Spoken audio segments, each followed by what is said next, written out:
بسم اللہ الرحمن الرحیم۔ اس وقت عمل اللہ کی بارگاہ میں قبول ہوتا ہے جب اس کے اندر اللہ کو راضی کرنا مقصود ہو اور اللہ تعالیٰ کی رضا حاصل کرنا مقصود ہو۔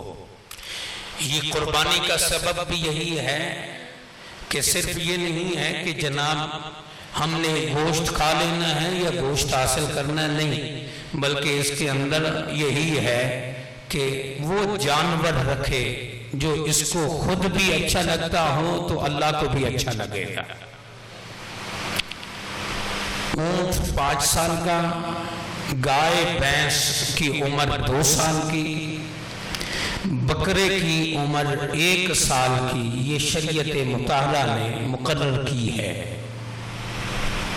اور جانور کے اندر عیب بھی موجود نہ ہو بلکہ اچھا جانور ہو۔ اور اللہ تعالیٰ ارشاد فرماتا ہے وہ جانور جو قربانی کے لیے تم رکھتے ہو وہ جانور باقی جانوروں سے الگ ہو گیا ہے۔ جس طرح اللہ کے مقبول بندوں یا مقبول چیزوں کی عزت کی جاتی ہے، قربانی کے جانور کی بھی عزت کی جاتی ہے۔ قربانی کا جانور اللہ کی نشانیوں میں ایک نشانی ہے، اور اللہ تعالیٰ ارشاد فرماتا ہے وَمَن يُعَظِّمْ شَعَائِرَ اللَّهِ فَإِنَّهَا مِن تَقْوَى الْقُلُوبِ، جس نے اللہ کی نشانیوں کی تعظیم کی، اللہ کی نشانیوں کی عزت کی، اللہ کی نشانیوں کا احترام کیا، فَإِنَّهَا مِن تَقْوَى الْقُلُوبِ، تو پھر اللہ اس کو دل کا تقوی عطا فرما دیتا ہے۔ تو یہ قربانی کا مہینہ جس کے اندر مسلمان جس پر قربانی واجب ہے یہ ایک یاد کو تازہ کرتے ہیں، اور اللہ تعالیٰ نے یہ وہ دن اور راتیں ہیں جو راتیں گزر رہی ہیں، ان کے متعلق قرآن مقدس میں اللہ نے فرمایا وَالْفَجْرِ وَلَيَالٍ عَشْرٍ وَالشَّفْعِ وَالْوَتْرِ وَاللَّيْلِ إِذَا يَسْرِ، اے محبوب مجھے قسم ہے اس صبح کی اور مجھے قسم ہے ان 10 راتوں کی جن راتوں کو میں نے اپنی برکتوں اور رحمتوں کے لیے چن لیا ہے۔ وہ 10 راتیں متبرک راتیں، رحمت بھری راتیں، وہ یہی ہیں 1 ذی الحج سے 10 ذی الحج تک۔ یہ وہ دن وہ ایام ہیں جو اللہ کو اتنے پیارے ہیں کہ اللہ نے ان کے اندر برکت رکھ کر، ان کے اندر رحمتیں رکھ کر پھر قسم اٹھائی ہے کہ محبوب مجھے اس صبح کی قسم جن 10 راتوں کے اندر میں نے اپنی رحمت کے خزانے رکھ دیے ہیں، بخشش کے خزانے رکھ دیے ہیں، اپنے کرم کے خزانے رکھ دیے ہیں، بس جو بندہ آ کر ان راتوں کے اندر جھولی پھیلا لیتا ہے تو پھر میں اپنی رحمت کے دروازے کھول دیتا ہوں۔ تو یہ قربانی کا ایک معنی یہ بنتا ہے قرب حاصل کرنا، نزدیک ہونا۔ قربانی کا مقصد سب سے زیادہ یہ ہے، اللہ تعالیٰ خود قرآن میں فرماتا ہے لَن يَنَالَ اللَّهَ لُحُومُهَا وَلَا دِمَاؤُهَا وَلَكِنْ يَنَالُهُ التَّقْوَى مِنْكُمْ كَذَلِكَ سَخَّرْنَاهَا لَكُمْ لِتُكَبِّرُوا اللَّهَ عَلَى مَا هَدَاكُمْ وَبَشِّرِ الْمُحْسِنِينَ۔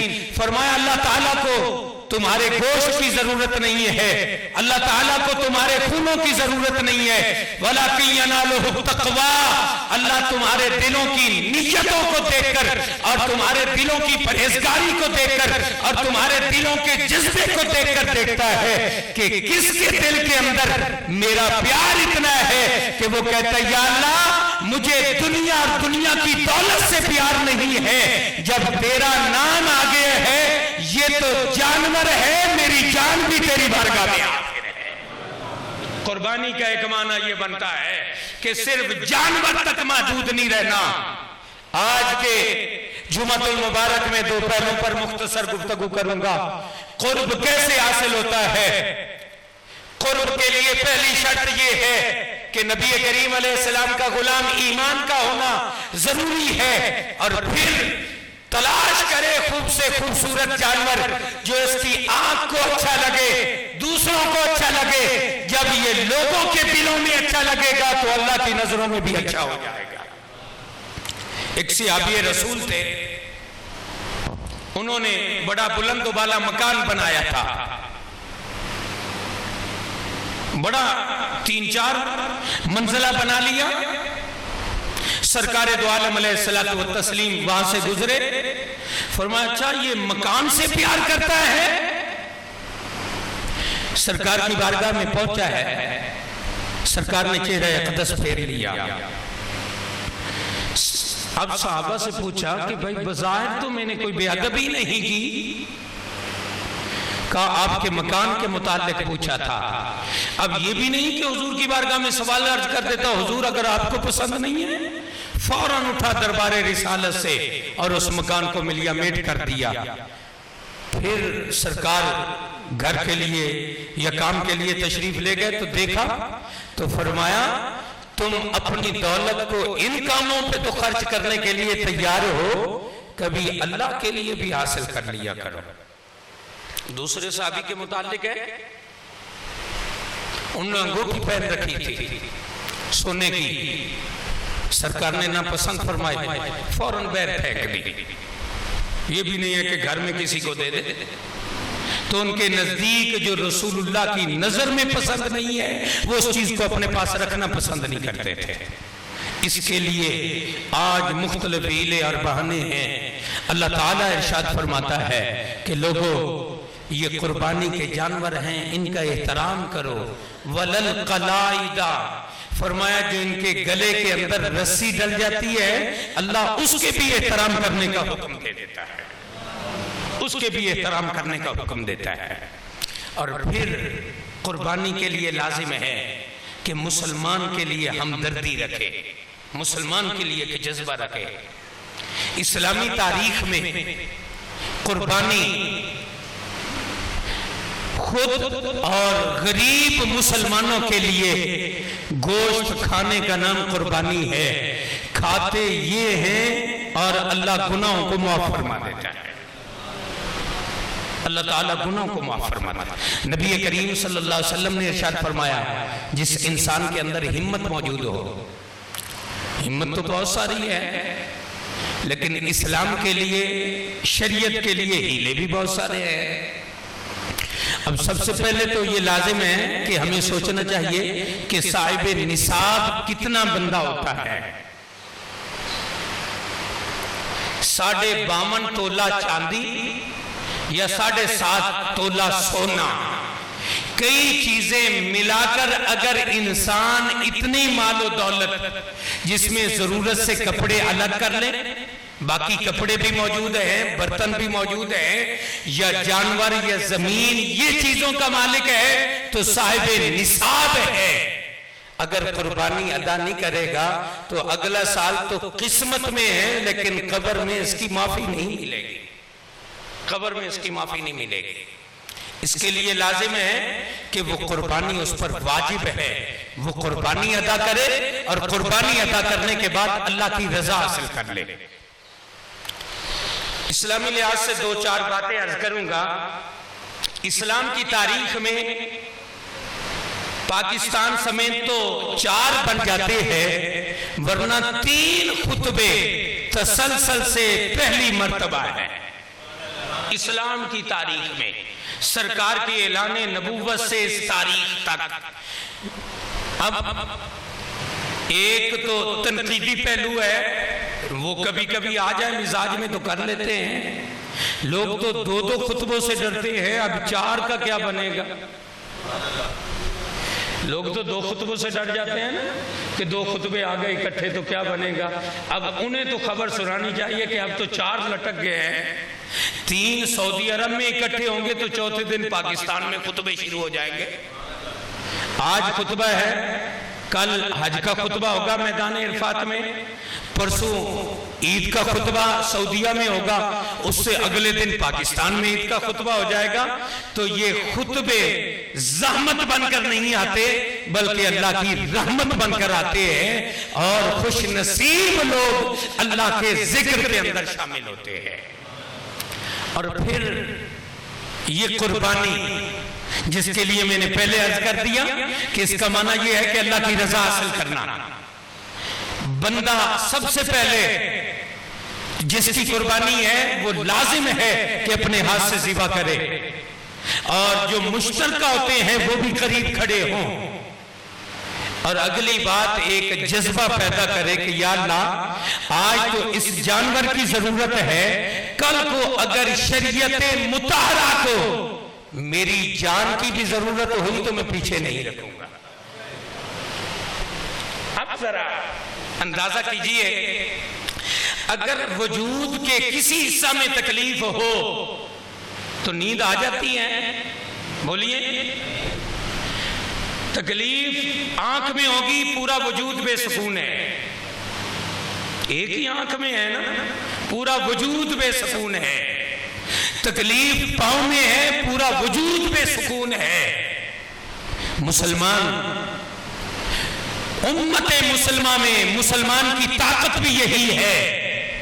نبی اکرم صلی اللہ علیہ وآلہ وسلم نے غلاف کعبہ کو پکڑا اور پکڑ کر کعبہ کی دیوار کو ہاتھ لگا کر ارشاد فرمایا، اے کعبہ اللہ نے تجھے بڑی عزت دی ہے، اللہ نے تجھے بڑا رتبہ دیا ہے، مشرق کو لوگ تیرے لیے حج کرنے آتے ہیں، مغرب سے لوگ تیرے طواف کے لیے آتے ہیں، شمال سے لوگ تیرے گھر آ کر زیارت کرتے ہیں، جنوب کے لوگ آ کر تیری زیارت کرتے ہیں، لیکن اے کعبہ سن، زمین پر تو بڑی حرمت والا ہے، زمین پر تو بڑی عزت والا ہے، زمین پر تو بڑے مقام والا ہے، تو بڑی شان والا ہے، تیری شان یہ ہے کہ اللہ تعالیٰ 120 رحمتوں کا نزول ایک لمحے میں کرتا ہے، اس میں 80 رحمتیں ان لوگوں پر کرتا ہے جو تیرا طواف کر رہے ہوتے ہیں، 20 رحمتیں ان کو دے دیتا ہے جو تیری طرف صرف دیکھ رہے ہوتے ہیں، 20 رحمتیں ان کو دیتا ہے جو قریب نہیں ہوتے اور تیری طرف منہ کر کے نماز پڑھ رہے ہوتے ہیں۔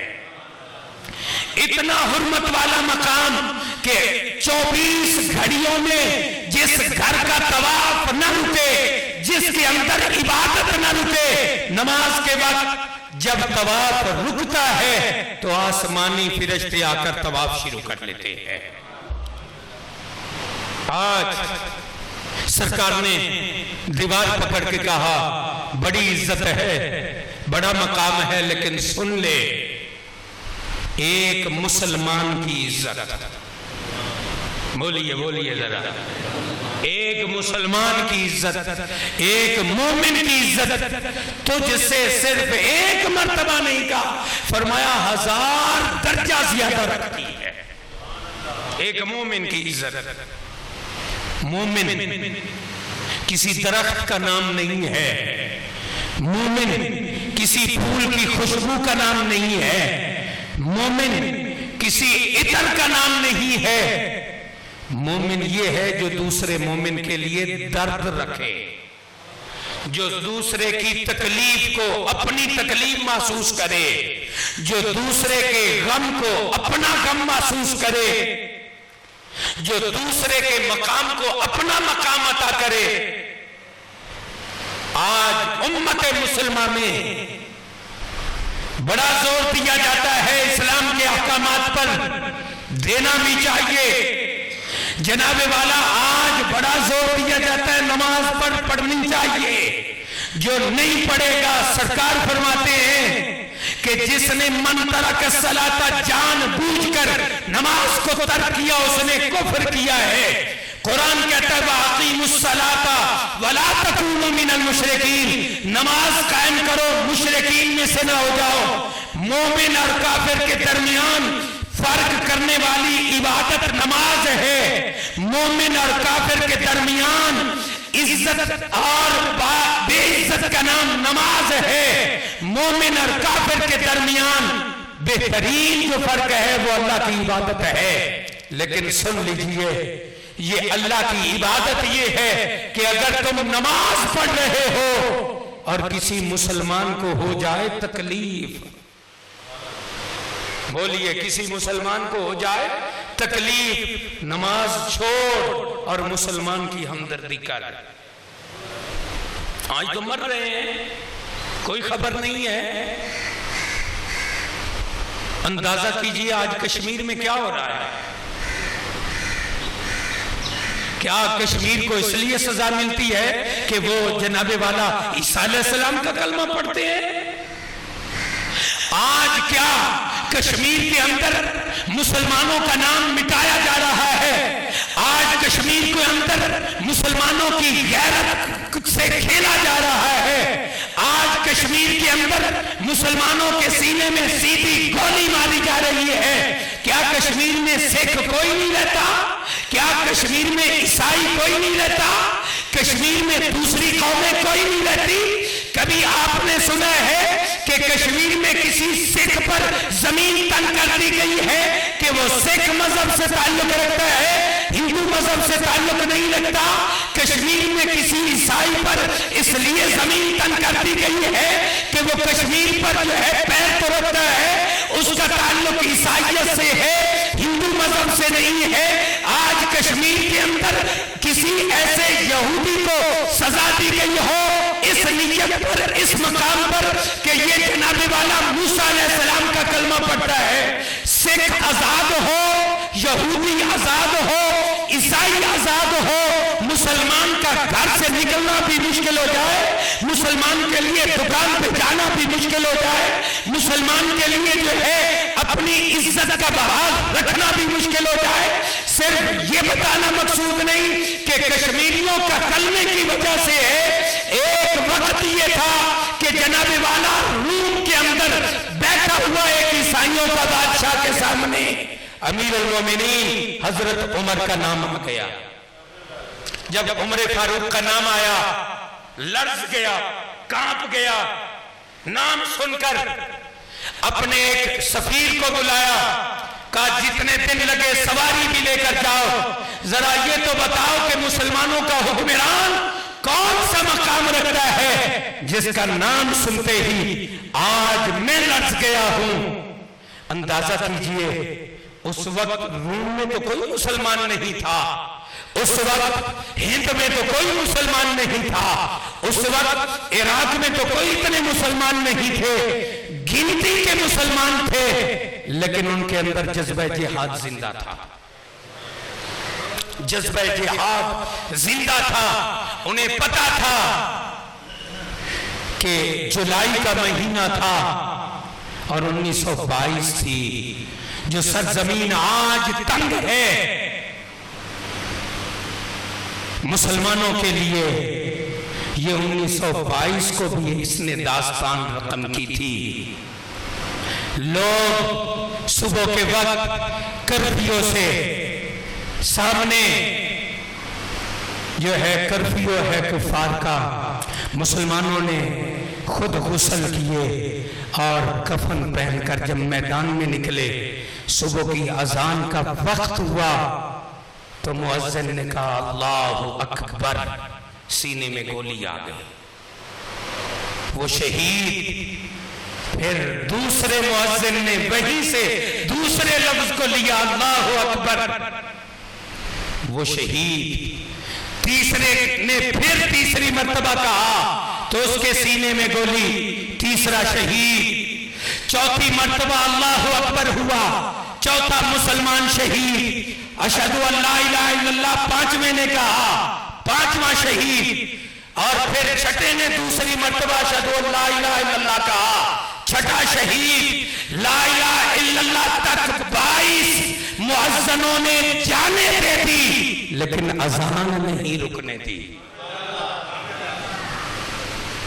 عمر فاروق رضی اللہ تعالیٰ عنہ مدینہ پاک میں موجود ہے. جب وہاں سفیر گیا، اس نے کہا بھائی میں نے تمہارے بادشاہ سے ملنا ہے. نے کہا جی الیس اللہ بِأَحْكَمِ الْحَاكِمِينَ، بادشاہ ہمارا اللہ ہے. بولو کون ہے؟ تو کہنے لگا کیا؟ نے کہا ہمارا تو خلیفہ ہے۔ اس نے کہا میں نے تو تمہارے پورے مدینے میں خلیفے کا کوئی بنگلہ ہی نہیں دیکھا، خلیفے کا کوئی مکان ہی نہیں دیکھا۔ کہنے لگے جیسے ہماری جھونپڑی ہوگی ہمارے خلیفے کی بھی وہی جھونپڑی ہوگی۔ کہنے لگے کہاں ہوں گے تمہارے خلیفے؟ کہنے لگے بیٹھ جاؤ۔ بیٹھ گئے نا، اکیلے ہیں حضرت عمر فاروق، کوئی کپڑا نہیں ہے، سفید زمین پر لیٹے ہوئے ہیں اور اینٹ کو سرانہ بنایا ہوا ہے، اینٹ کو سرانہ بنایا ہوا ہے۔ حضرت عمر فاروق رضی اللہ تعالیٰ عنہ نے جب سرانہ بنایا نا اینٹ کو، انہوں نے کہا جو ساتھ بیٹھا تھا غلام، کہنے لگے یہ تمہارے خلیفہ ہیں؟ کہنے لگے ہاں۔ کہنے لگا کوئی فوج نہیں ہے۔ حضرت عمر اٹھے نا تو آپ نے بس آنکھ کھولی تو وہ گر گیا، کافر گر گیا۔ اس نے کہا اگر دوسری مرتبہ دیکھ لے تو میری موت ہے۔ بتائیے آج مسلمانوں کی کمی ہے؟ ایمان سے بولیے، مسلمانوں کی کمی نہیں ہے، مسلمانوں کی تعداد کی بھی کمی نہیں ہے۔ تو اندازہ کیجئے، ایک تھا اس نے نیچی نظریں کر کے کہا عمر یہ بتاؤ کہ دنیا تم سے کیوں ڈرتی ہے؟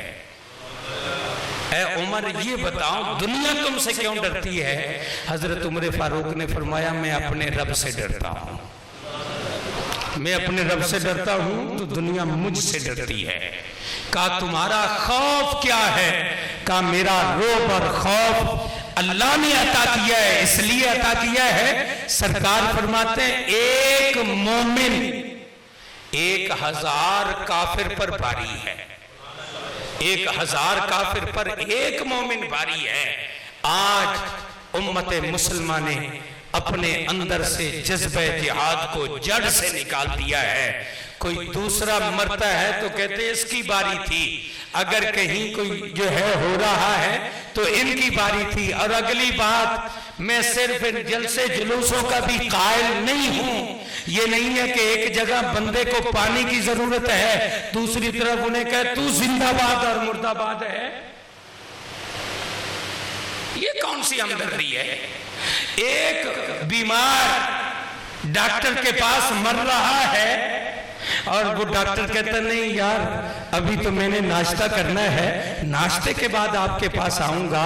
آج چاہیے تو یہ تھا جب گائے پینے کیا پیشاب پینے والے بدبخت مودی نے مسلم کی غیرت کو للکارا تھا تو اتنے دن میں تو کشمیر کیا انڈیا پر بھی محمد عربی کے اسلام کا جھنڈا لہرا چکا ہوتا۔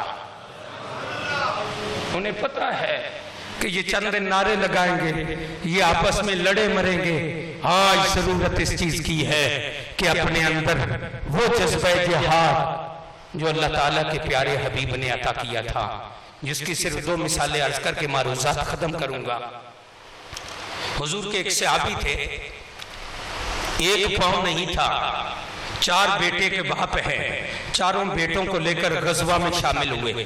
جب چاروں شہید ہو گئے نا تو سرکار کی بارگاہ میں وہ خود حاضر ہوتے ہیں، عرض کرتے ہیں یا رسول اللہ صلی اللہ علیہ وسلم آپ اجازت فرمائیں، میں جہاد میں جانا چاہتا ہوں، میں جہاد میں جانا چاہتا ہوں۔ سرکار نے فرمایا 4 باپوں کا تو بیٹوں کا باپ ہے اور وہ چاروں شہید ہے، اگلا جواب سننا، آنسو نکل آئے۔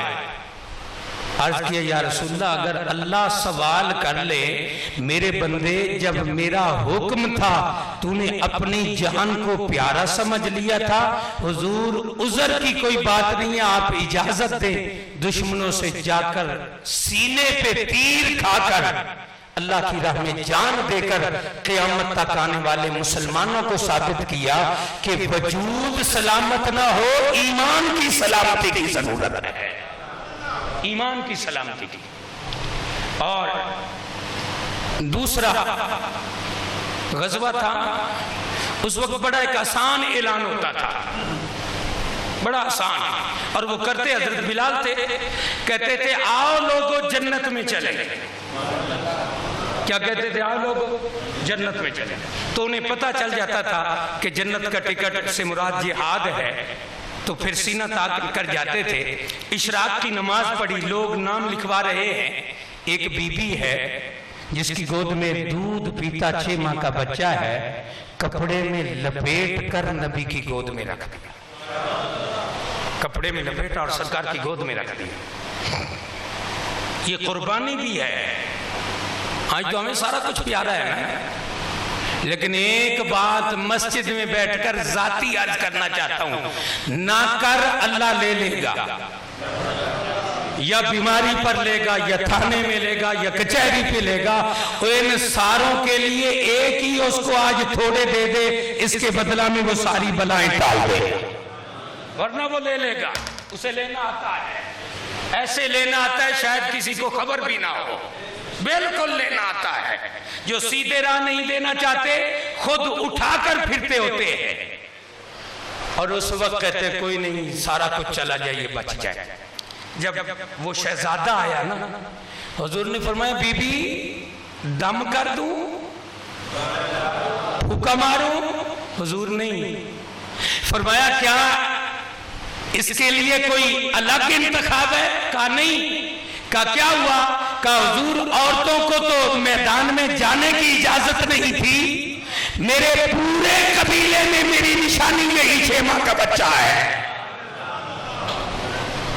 تو سرکار نے فرمایا کیا کروں؟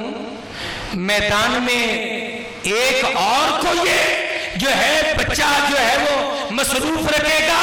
کہا حضور اس لیے نہیں دے رہی کہ آپ اسے دودھ پلا دے، اس لیے نہیں دے رہی کہ آپ اس کو جو ہے پرورش کریں۔ تو کہا پھر یہ تو جہاد میں جانے کے لائق نہیں ہے، یا رسول اللہ ایسے غلام کو عطا کرنا جو آپ پر پہرا دے رہا ہو، دشمن کا تیر آئے تو میرا بیٹا ڈھال بن جائے، میرا بیٹا ڈھال بن جائے۔ تو اندازہ کیجئے وہاں تو مائیں بیٹے دیتی تھی، آج کشمیر کی عزت مجھے بھی للکارتی ہے، آپ بھی للکارتی ہے۔ آج محمد بن قاسم کے نام کی آوازیں لگائی جا رہی ہیں، اور وہ سید علی گیلانی ہے نا، اس نے بڑی ہے، اللہ کی قسم بڑا للکار دیا ہے۔ اس نے کہا مسلمانوں میں نہیں کہتا کہ تم آ جاؤ،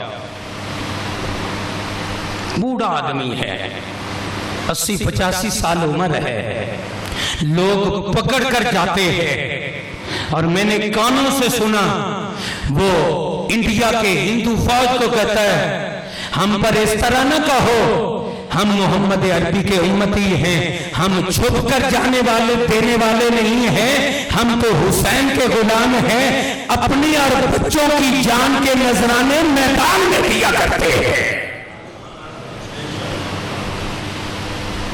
یہ مسلمان، وہ اس نے اتنی بات کہہ دی ہے جو پیغام سنانا چاہتا ہوں، وہ کہتا ہے نہ، لیکن ایک ضرور ہے، جب معاشر کا میدان قائم ہو جائے گا نا، تم سارے بھی حضور کی بارگاہ میں آ جاؤ گے، ہم بھی آ جائیں گے، تو وہاں اتنی درخواست ضرور کریں گے، حضور یہ ہمیں دیکھتے رہے تھے، ہم قربان ہوتے رہے، ہمیں یہ دیکھتے رہے۔